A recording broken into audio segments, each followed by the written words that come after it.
All right, today's second review is going to be of Alucarda, which I believe is from, I have it written down here actually somewhere. It is, oh, maybe I don't. Never mind. But it is an older film. I thought I'd written the year down, but that doesn't really matter, I guess. I gave this another 8 out of 10. So it was a very unique and different film for its time. I'm sure it would have been much creepier. I think it was it from the 1970s or 1980s? Somewhere around there. But anyway, it was just such a very unique film for sure. Um, so, we will go over the cast list.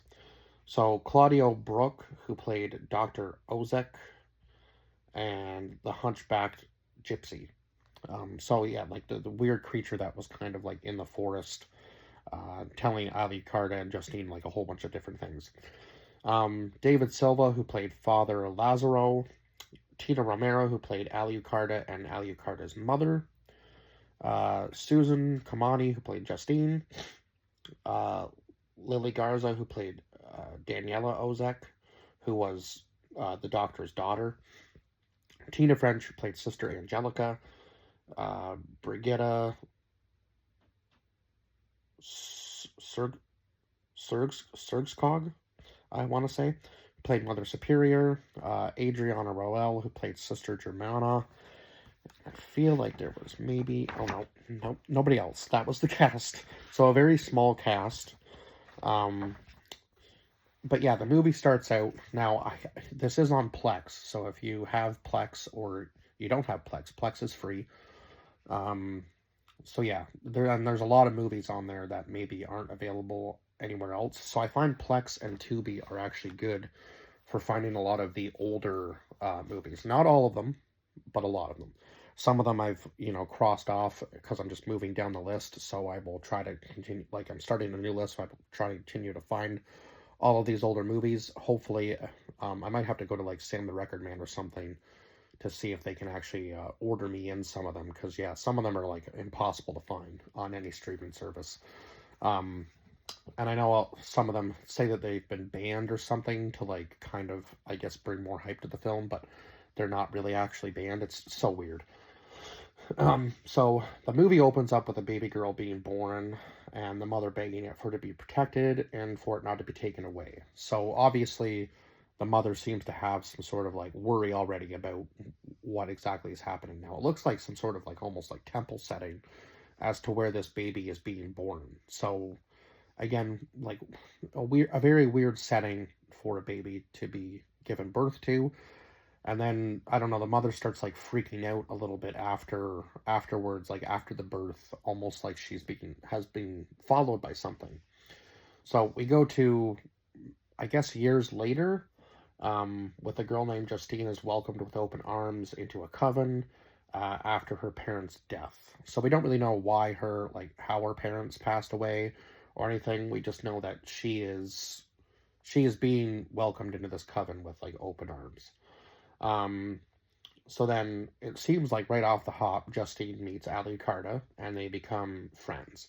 Now, Alucarda almost seems like a hallucination to me in this movie. That's what I was gathering at first when she like randomly appears from behind Justine in the movie. I was like, oh my god, like Justine's already seen stuff and hasn't even been here like a full day.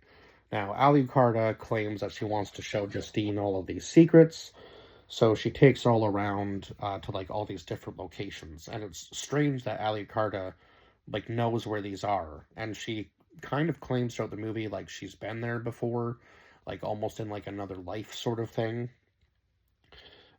So she takes Justine to the garden and then to the woods, showing her more secrets. So like it just gets weirder and weirder as time goes on, right? Like, and Alucarda like claims her love for Justine, and then tells her that if they're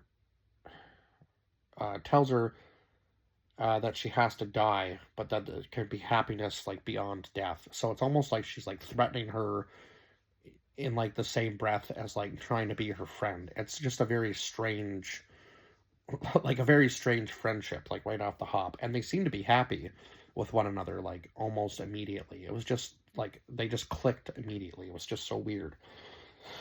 Um, so then eventually, obviously, they run into like this strange man asking if they want to know people's secrets. So again, he's kind of like leading them down this path that they're already kind of on, to find out even more secrets. Like it's just, and secrets didn't necessarily mean like, whispers of a, yeah. It was just almost like he was leading them down the wrong path, and Alucarda was kind of leading Justine down the wrong path, and Justine was just like blindly following her, and eventually it just leads to a whole mess of strange things happening, right?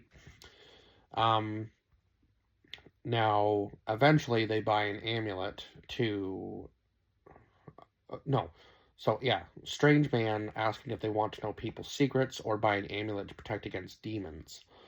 Um, so yeah, he was obviously selling something, and he knew more than he was letting on, right? Like, it seems that way when they go into the forest. Now, the strange man takes Alucarda and Justine to a fortune teller, or at least that's what I believe she was, who says she only sees shadows and darkness, in Justine's future, or in in like the visions she's seen of Justine. And uh, telling telling the other man, the hunchback man, to sell Justine, um, his charms for the supernatural. So she believes that Justine is in some sort of danger. Now, the strange man tells Alucard after this, when he's trying to really sell them on a whole bunch of different things, that she came from the dew in the forest, and the strange creatures are waiting for her, uh, but she can be free from the dream with his charms. But if the dream comes true, he will be expecting her.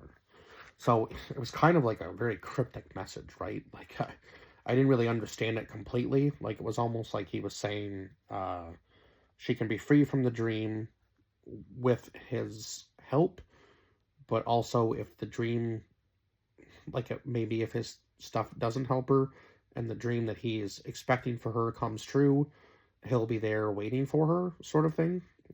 Yeah, I know there's like an underlying meaning to all of that, but it was just a very weird way of saying it.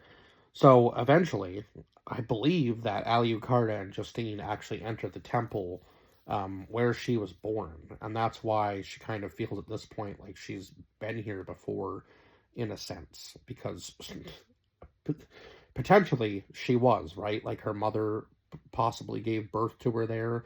Like, that's just, it looked the exact same as where her mother had given birth at the beginning of the film. Now that I'm really thinking about it. So yeah, and then Ali Carter starts to claim that she can like hear voices, of the past, as if she's like lost in this world.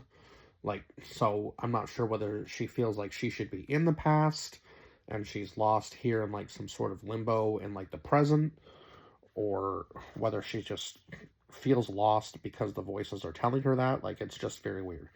Um, so yeah, like I said earlier, Alucarda does claim her love for Justine, and she tells her that she was near death once before, and makes a pact that if they do depart from this life, to do it together. So now she's kind of trying to reel Justine in a little bit, I think, to like her way of seeing things. And Justine, again, just kind of like blindly follows Alucarda's instructions no matter what, because it seems like Alucard almost has like some sort of spell on Justine, which was very strange. But again, I feel like Alucarda has some sort of power if she's talking about constantly living in the past. And she almost looked a little bit frightened when the man in the forest had told her about, the dream and like where she came from, so on and so forth. So it was almost like she didn't really want to hear it, but kind of knew in a way. Yeah, it was very strange. Um, So shortly after that, she starts to begin to lose it and tells Justine they must make a pact with their blood. And then suddenly the strange man from the forest appears again. So I was like, is he some sort of entity that's sort of kind of like maybe possibly one of the voices that Alucarda thinks she's hearing? Because he kind of, uh, goes along with her at this point, and um, like she's talking about making people pay, and then he begins to like slowly kind of like chant with her, and begins asking Alucarda to call them. So it's almost like he's again going along with whatever she's doing now at this point, because yeah, it kind of seems like maybe he was some sort of entity, and maybe his intentions weren't what he said they were. I'm kind of thinking. And then it appears some of the sisters are falling prey to whatever curse Alucarda and Justine have unleashed after this, and Alucarda and Justine begin to chant of Satan as their one and true God, like during this whole service thing. So yeah, at this point, they've completely gone off the rails, and Justine, who has blindly followed Alucarda up to this point, is also kind of slowly being cursed, obviously, right? So eventually the doctor is called in to look at Justine, and her condition seems to be worsening, obviously. And Alucarda does not want to leave Justine's side at all at this point. Now, Justine seems to be fearful of the cross around one of the sisters' necks.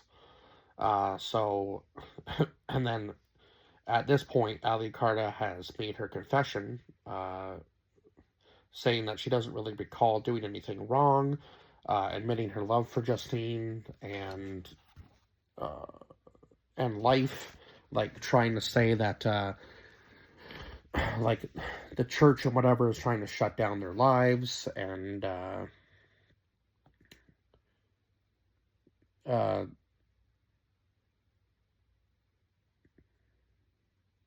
yeah, she goes on this like giant rant about them not living enough and trying to like shut down life, and she loves life and Justine and blah blah blah blah blah.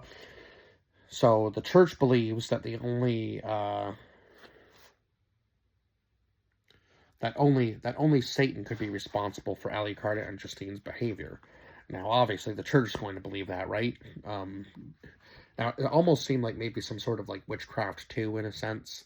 And I truly do believe that Alucarda was supposed to have some sort of powers throughout this movie, just based on the end. So the church believes that an exorcism is the only way to help Alucarda and Justine. So, but that was a very strange scene, like with the priest and all of them, right?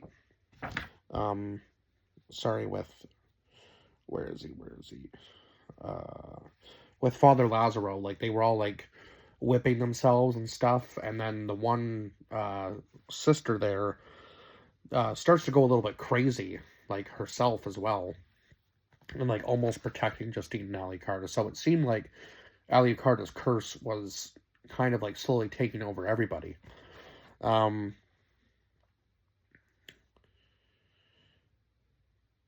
where was I here? So yeah, I was talking about the exorcism thing, and just the weird scene with the all of the church people. Um, oh yeah, so the doctor arrives in time to save Alucarda, but uh, Justine dies during the exorcism. So yeah, it's at least that is the way it appeared anyhow. Now, she does come back to life near the end of the movie, so I'm not exactly sure like what kind of powers Alucarda had to be able to like resurrect her, or did they think they had killed her and she just wasn't actually dead completely, or she was just so possessed at that point that whatever was possessing her was able to kind of like bring her, like reanimate her for a short period of time. It was just very strange. Now the doctor does take Alucarda into his house, and that's when she starts like slowly possessing Daniela to do her bidding a little bit.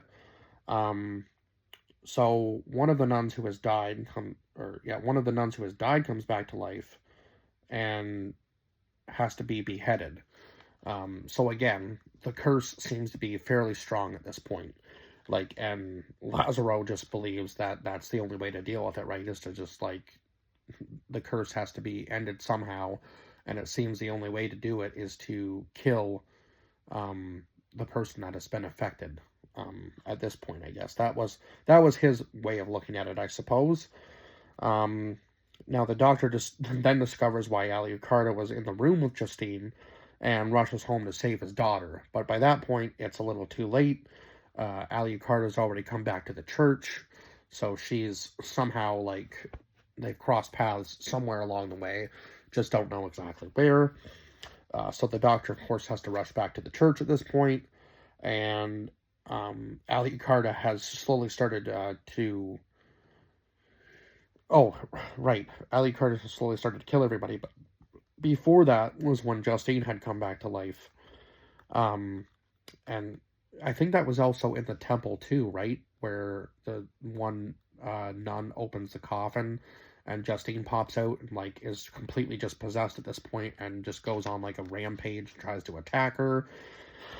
And eventually the doctor throws holy water on Justine, and it seems like the nun is like trying to tell him to stop, like you're gonna kill her, but he just doesn't. He goes completely haywire and just like disintegrates her entire body. But again, seemed to be the only way to get rid of the curse. Now, the end of the movie was a little odd because it seemed like Alucarda was winning, and then I don't know, the Lazaro there, he's doing some sort of prayer, and it seemed to have some sort of effect on Alucarda, and then she just kind of like goes on like a wild, like a little bit of a wild spell, I guess. I don't know what other way to put it. She was kind of like there in the fire, like dancing and like screaming, and she seems to be being hurt by whatever he's doing.